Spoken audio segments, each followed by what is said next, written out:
Welcome back. This is the Daily Thunder Podcast. I'm your host, Ryan Woods. I'm here tonight with my usual co-host, Brandon Rahbar. Brandon, how are you, man? I'm good, man. Fun game at Chesapeake Arena tonight. I mean, no Shai, but still a competitive, fun game, so no complaints. So before we get to the game, let's go ahead and talk about the big news of the day, and that is Shai. Shai, it was announced by Coach Dagnall before the game that he will miss, in his words, significant time due to plantar fasciitis, I believe is the best pronunciation there. You got on YouTube to learn how to say that before we started this pod, didn't you? All of halftime, I was just practicing in front of a mirror. So this is an interesting injury. Before we talk about the timeline, I just want to ask you how is this an actual injury, or is this we need to lay down some cover for the fact that we don't want to win a lot of games down the stretch? I'm not just saying this because I cover the Thunder as a media / fan. I kind of wear both hats, I guess, which is, I guess, a unique thing. So some of my opinions may come off as less media-ish as others, but that's me. So take it for what it is. I do believe this organization is pretty high class, runs things the right way, and you can tell in the way that they tank. They can't even tank all the way because they do it morally. So I think that it's probably one of those things. Is there like a little plantar fasciitis? How do you say it? Yeah, whatever. Going on. Probably like it might be like one of those like early signs, like when you get a cold and there's like, a tickle in your throat and you're like, oh no, definitely cold's coming on. Like maybe there's like a little scratch down there on the foot. Like, oh, I think that PF's going to flare up.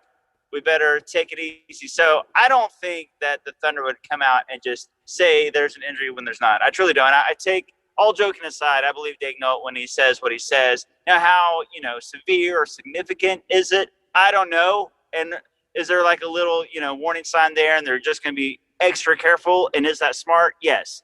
I think that's probably what's going on. I'm sure it's a legit injury.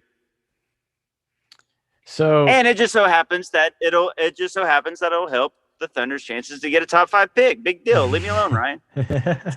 So given how the season's gone, my initial thought over the last month or so, I thought from the beginning of the year, if they're really wanting to make the most of this draft pick, they will sit Shai for the last month or so, and they'll blame it on whatever they want.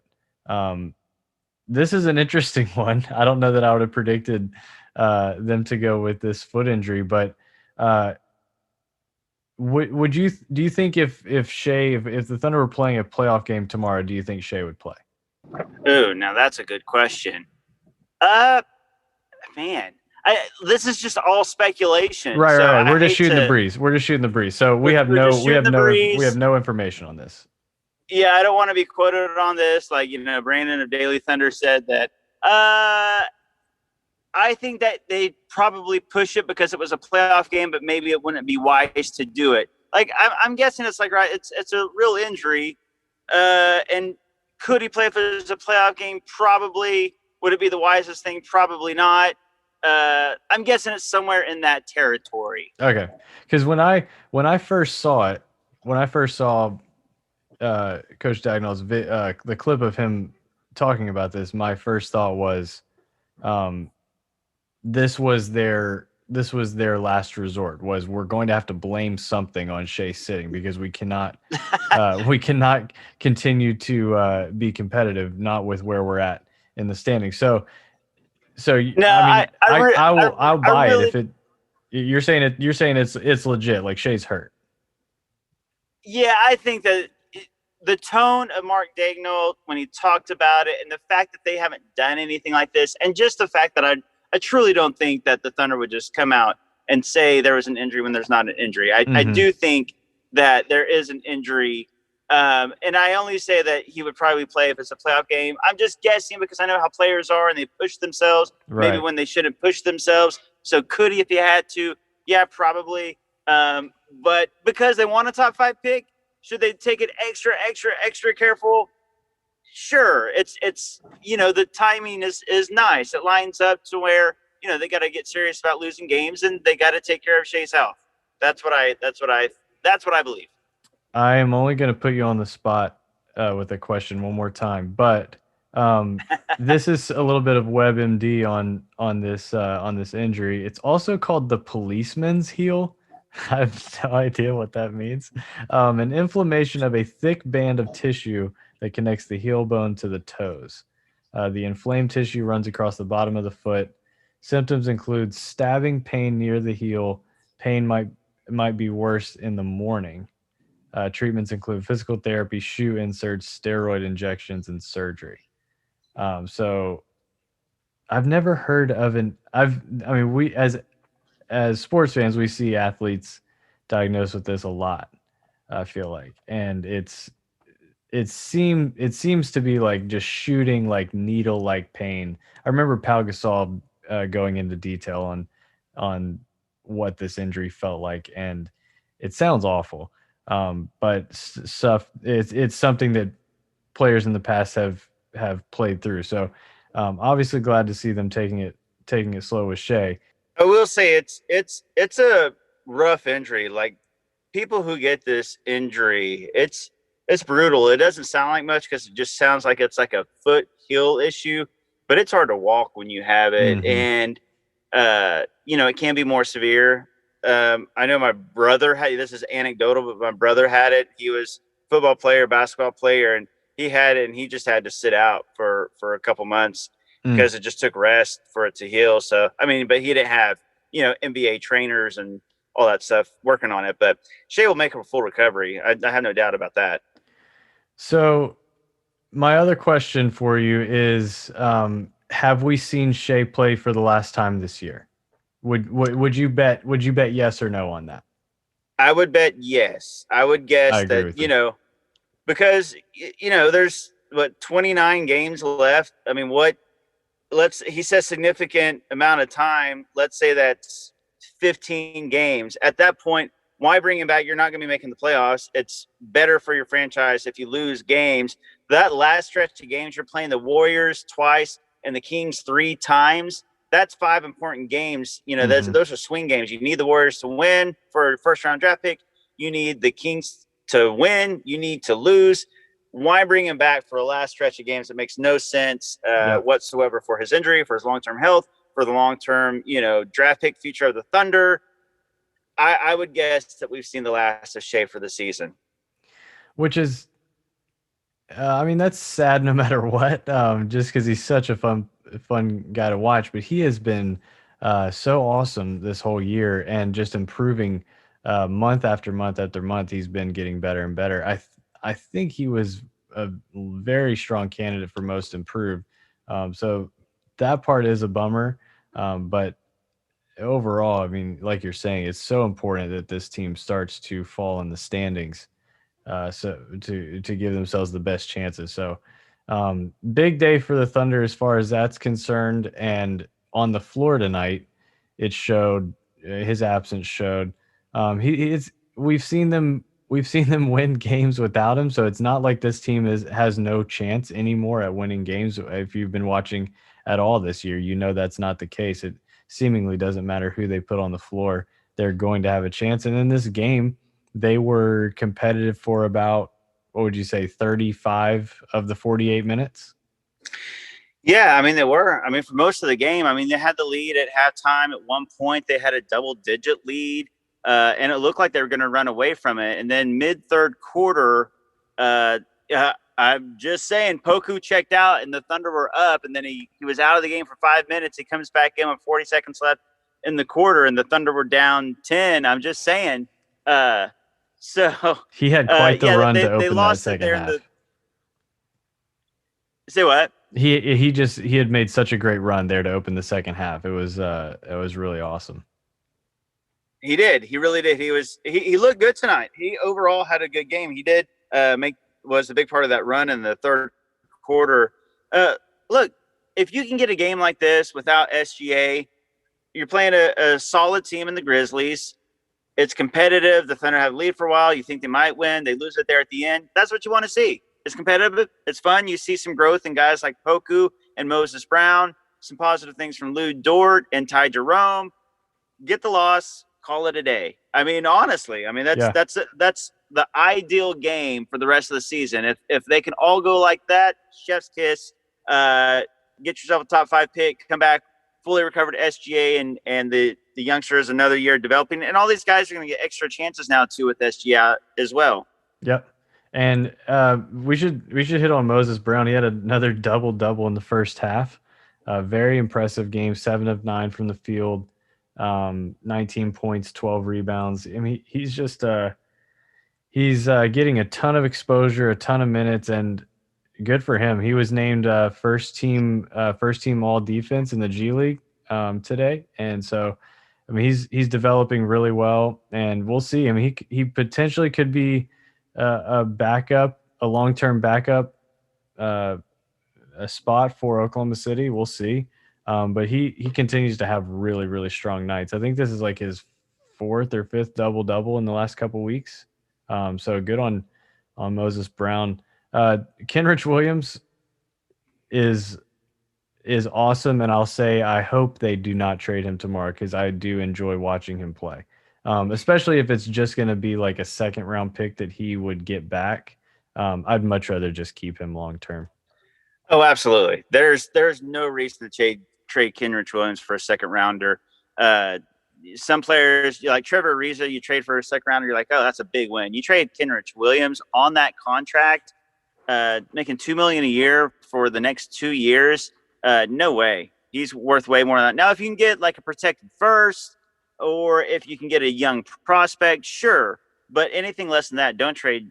And here's the deal: he could maybe stick around for the rebuild because he's young enough. He's the Thunder's best bench player. He has been all season, even when the Thunder had Hamidou Diallo. Overall, both sides of the floor, Kenrich is just better. He's a really nice player to have coming off the bench. He's a great glue guy. Kind of does everything well. And I just don't think that you trade him unless you get good value back. There's a lot of buzz of it today. I mean, John Hollinger wrote a piece on it. Keith Smith talked about it. Somebody else with the Athletic or the Ringer was talking about Kenrich Williams. Ultimately, he comes back. Maybe you can get more for him next year as he builds up more and more cred around the league. But don't trade him right now. I'm with you unless you get something really nice. So I did want to mention, looking at the box score before we move on, Oklahoma City had 3, 4, 5, 6, 7. They played 8 players tonight. 6 of them were. Sorry, I want to get that number right. 1, 2, 3, 4, 5, 6, 7, 8, 9. 9 players. They played 9 players tonight. 7 of them scored in double figures. The other 2 had 9 and 7. It's kind of wild, the balance in scoring. Their leading scorer was Moses Brown with 19. And then you had 13, 14, 13, 11, 11, 10, 9, and 7. So it kind of spread out all over the place today. Svi had another solid game, I would say. Didn't shoot the ball great, but I still am excited that we have him. I'm excited to watch him get a ton of shots up over these last several weeks of the season. And honestly, we've reached a very exciting kind of a Christmas Eve type of night for Oklahoma City as far as the trade deadline is tomorrow. What are you most excited about or most looking forward to before the deadline? You know, I'd like to say it's Kyle Lowry or Aaron Gordon or Victor Oladipo. Honestly, I don't really care about any of that. I'm just curious what's going to happen with the Thunder. Yeah. I mean, quite honestly, I think without a doubt, George Hill is going to be gone. I expect to protect a first-round draft pick back for him just because there's a few teams vying for him, or maybe a young prospect and a second-round pick, or maybe if the young prospect is good enough, just the young prospect. But, we've heard that at least the Clippers, Lakers, and 76ers are interested. I assume there's more that's interested. That's what I'm most curious about. I don't think Kenrich Williams be traded. I think Mike Muscala is going to be traded. Justin Jackson, there's been a little bit of talk about Yeah. him, and he didn't play tonight. When he's kind of in and out of the rotation anyways, but he didn't play. And then Al Horford is obviously the big question mark. He played tonight, so you got to think that he's probably not going to be traded. I didn't think he was anyways, but it's still a possibility. That can change fast. Maybe tonight was more of a showcase game for Al Horford. That's possible. Ultimately, if I had to bet, I'd say George Hill, Mike Muscala are gone, and then maybe some filler guys, whether it be salary and things like that, like a Justin Jackson or a Darius Miller. We'll see. I'm curious. I'm curious about George Hill. I'm hoping they get that, like you're saying, that first back, especially when I'd really like another pick this year, like another assured first in this draft that's coming up. So looking for like a lottery protected from a team like the Clippers or the Lakers, I think would be a valuable asset coming back. Well, the problem with both those teams, that's the only problem is neither of those teams. Neither of them have their first round pick this year. I know the Clippers don't. I don't believe that the Lakers do until like 2026 or 2027 because of the Pelicans trades. Now, the 76ers could. Of course, that's going to be a lower pick, but Embiid's missed some time. That would be nice. If they trade with the Clippers, Terrence Mann is a really interesting player. He's young, and he's been getting some minutes lately and scoring. I know Clippers fans are really high on him. It could be another deal where the Clippers give up a promising young player for a guy that can help you win more now. Maybe they throw a second-round pick in Terrence Mann and Lou Williams to match salary for George Hill. I could see a trade like that happening, or a first-round pick later on down the road from the Lakers or any pick from the 76ers. Yeah, for sure. Here's the deal. Hamidou Diallo got a second rounder and Svi back, who's not that, worse of a player than him anyways. And he was expiring. Trevor Reeves hasn't played all year. He got a second round pick. George Hill is worth much more than a second round pick. There's multiple teams interested in him. He's better than both Ariza and Hamidou Diallo, and he has another year on his contract at a good price. He's worth more than those guys. He'll get more than just a second. And another thing to look out for tomorrow is with all of these teams wanting to acquire guys, wanting to trade for guys that they might not have the salary space for yet. Look for Oklahoma City to kind of be a facilitator in some larger deals tomorrow. They could get involved in quite a bit tomorrow, even if it doesn't include Al Horford, but just being somewhere to send salary and could snag a couple assets that route as well. Yeah, so the Thunder have so many options by having so much cap space, by having the trade exceptions, and then you throw in Presti's creativeness with swaps and multi-swaps with multi-teams. It could get fun. I mean, maybe they take back a bad contract, and then all of a sudden they're swapping their 2022 pick with 3 different teams. And, yeah, I mean, there's just so many different things that the Thunder could do. So I think tomorrow will be fun. The Thunder are going to make trades, and it's going to be more than one trade. Now, could it be small little trades? Could it just be George Hill for 2 second-rounders and a young guy, and then Mike Muscala for a second-rounder? Yeah, that's possible. But I don't expect big fireworks, but I expect somewhere maybe in the middle a little bit. I think it'll be a fun day for Thunder fans. For sure. And I will say we'll get something up tomorrow, like after, once we see the most of the day unfold, we'll once the deadline passes, we'll digest whatever happens and jump on here. I know at least I will try and get a couple others on to talk about the day's events. And if it's a completely dead deadline for Oklahoma City, then we won't. But we will definitely be all over it tomorrow. Big day for Oklahoma City for the rest of the season.